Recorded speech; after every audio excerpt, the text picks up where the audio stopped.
Hi friends. അപ്പോൾ ഇന്ന് CBR 650 രണ്ടാമത്തെ വീഡിയോ ആണ്. എന്ന് പറഞ്ഞാൽ ഇപ്പോൾ നമ്മൾ ഈ രണ്ടാമത്തെ വീഡിയോ മേക്ക് ചെയ്യുന്നത് നാലാമത്തെ ദിവസമാണ്. ഇന്ന് ഡേറ്റ് 19/5/2024. ഇന്നത്തെ വീഡിയോയിൽ നമ്മൾ CBRനെ കുറിച്ച് കുറച്ച് ഡീറ്റെയിൽസ് കളക്ട് ചെയ്തിട്ടുണ്ട്. അതിന് ഡീറ്റെയിൽസ് അറിയാൻ വേണ്ടിയിട്ട് നമ്മൾ കൊച്ചിയിലേക്ക് കോൺടാക്ട് ചെയ്തിട്ടുണ്ടായിരുന്നു. കൊച്ചി ടോപ്പ് ലൈനിലേക്കാണ് വിളിച്ചിട്ടുണ്ടായിരുന്നു. CBR ഓഗസ്റ്റിലാണ് അവിടെ എത്താനാണ് പറഞ്ഞിട്ടുള്ളത്. ഇതുവരെ അവർ വണ്ടി എത്തിയിട്ടില്ലാന്ന് പറഞ്ഞു. അപ്പോൾ അതിന്റെ ഡീറ്റെയിൽസ് കാര്യങ്ങൾ നമ്മൾ അന്വേഷിച്ചപ്പോൾ അവർ പറഞ്ഞത് അത് കറക്റ്റ് കൺഫേം ആയിട്ടില്ല. അത് വണ്ടി എത്തിയാലേ അതിന്റെ റേറ്റ് കാര്യങ്ങളൊക്കെ ക്ലിയർ ആയിട്ട് അവർക്ക് അറിയുള്ളൂ എന്നാണ് പറഞ്ഞത്. അപ്പൊ നമ്മൾ ഇന്നാലും നമുക്കൊരു ഏകദേശം അറിയണ്ടേ. നമ്മളിപ്പോ വണ്ടി എടുക്കാൻ പോവാന്ന് പറഞ്ഞിട്ട് കാര്യമില്ലല്ലോ. വണ്ടിന്റെ അമൗണ്ട് കാര്യങ്ങളൊക്കെ ഇപ്പൊ നമ്മൾ ഏകദേശം ഒരു 10-13 പുതിയ മോഡൽ 2024 മോഡല് 10-13 നമ്മൾ കാണുന്നത് ഓൺ റോഡ് പ്രൈസ് ആട്ടോ.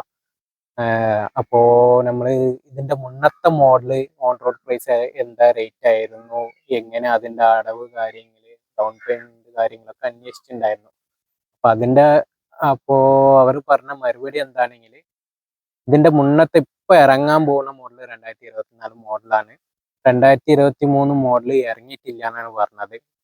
അപ്പോൾ ഇതിന്റെ മുന്നത്തെ മോഡൽ പറഞ്ഞാൽ 2022 മോഡലാണ്. അതിന്റെ ഓൺ റോഡ് പ്രൈസ് 11,92,200 പറഞ്ഞത്. ഡൗൺ പേയ്മെന്റ് ആയിട്ട് 2 ലക്ഷം റുപ്യ 2.5 ലക്ഷം റുപ്യ അടയ്ക്കേണ്ടി വരുന്നതാണ് പറഞ്ഞത്. ചുരുങ്ങിയത് സിബിൽ സ്കോർ 790 ഉള്ളത് കുറച്ചും കൂടി ബെറ്റർ ആണെന്ന് പറഞ്ഞു.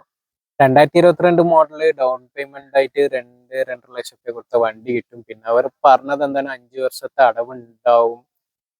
ഈ 13 ലക്ഷം വണ്ടിയിൽ നമ്മൾ മാക്സിമം ഒരു 5 ലക്ഷം റുപ്യ ഡൗൺ പേയ്മെന്റ് അടയ്ക്കാൻ ഉദ്ദേശിച്ചിട്ടുള്ളത് കൊണ്ട് ബാലൻസ് ഒരു 8 ലക്ഷം റുപ്യ ഉണ്ടാവും EMI അടവായിട്ട് നമ്മൾ അടയ്ക്കാൻ ഉണ്ടാവുക.